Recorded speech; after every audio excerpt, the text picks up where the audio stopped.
Best biology for full marks please like and. आज का chapter है आवर एनवायरनमेंट और टॉपिक इकोसिस्टम। मेरे प्यारे बच्चों, हमारा आज का टॉपिक है आवर एनवायरनमेंट।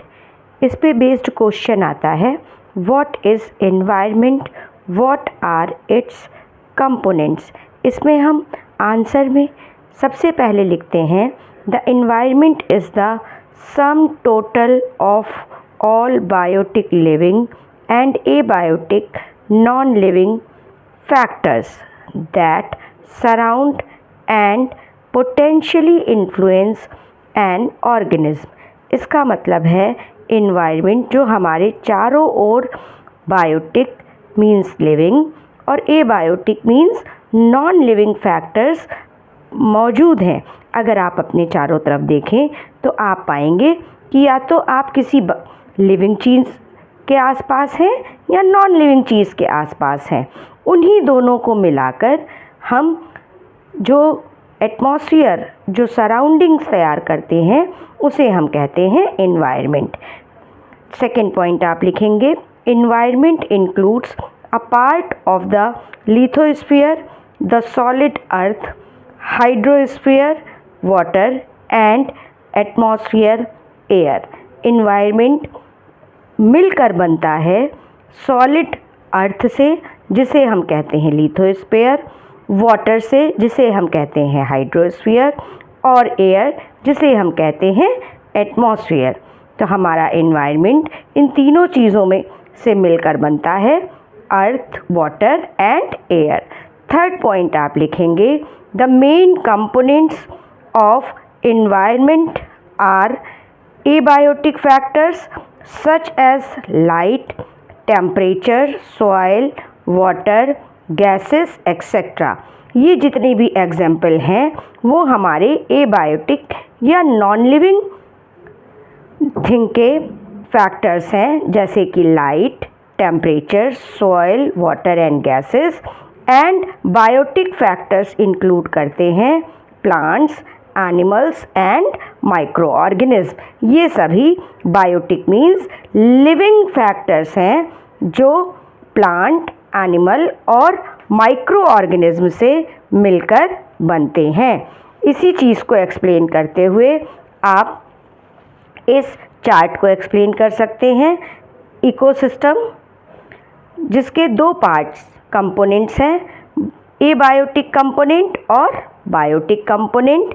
एबायोटिक कंपोनेंट में आता है inorganic substances, organic substances, climatic factors. Biotic component में आते हैं प्रोड्यूसर्स, डिकम्पोजर्स, कंज्यूमर्स। अब हम एबायोटिक कंपोनेंट्स के सब पार्ट्स पे आते हैं। इनऑर्गेनिक सब्सटेंसेस में आता है water, gases and minerals.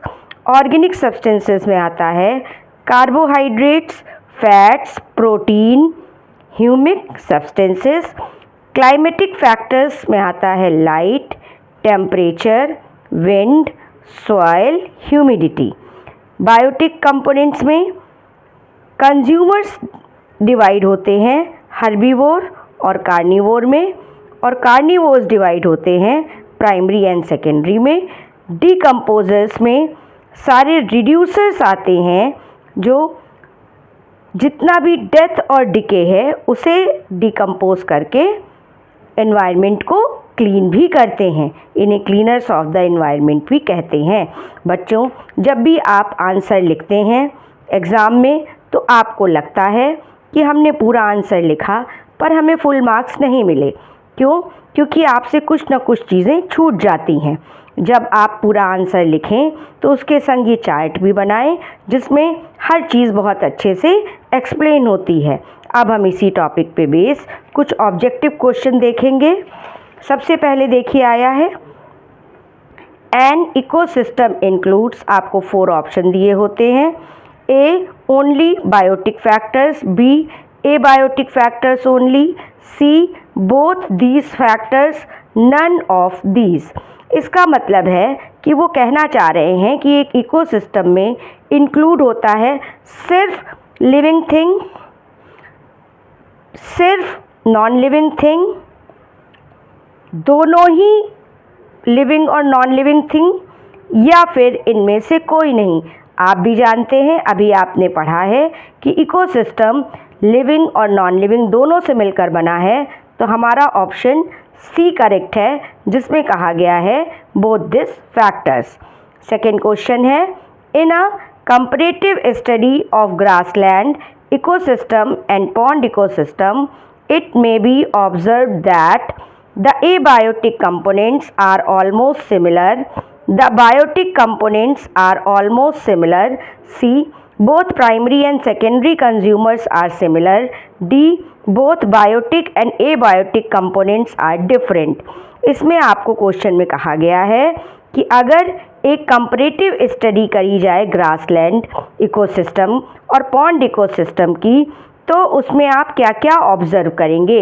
Option A, the abiotic components are almost similar, क्या दोनों में एबायोटिक कंपोनेंट सिमिलर होंगे। B, the biotic components are almost similar, क्या दोनों में बायोटिक कंपोनेंट सिमिलर होंगे। सी ऑप्शन आपसे कह रहा है both primary and secondary consumers are similar, वो कहना चाहते हैं कि क्या दोनों में प्राइमरी और सेकेंडरी कंज्यूमर सिमिलर होंगे। डी ऑप्शन कह रहा है both biotic and abiotic components are different.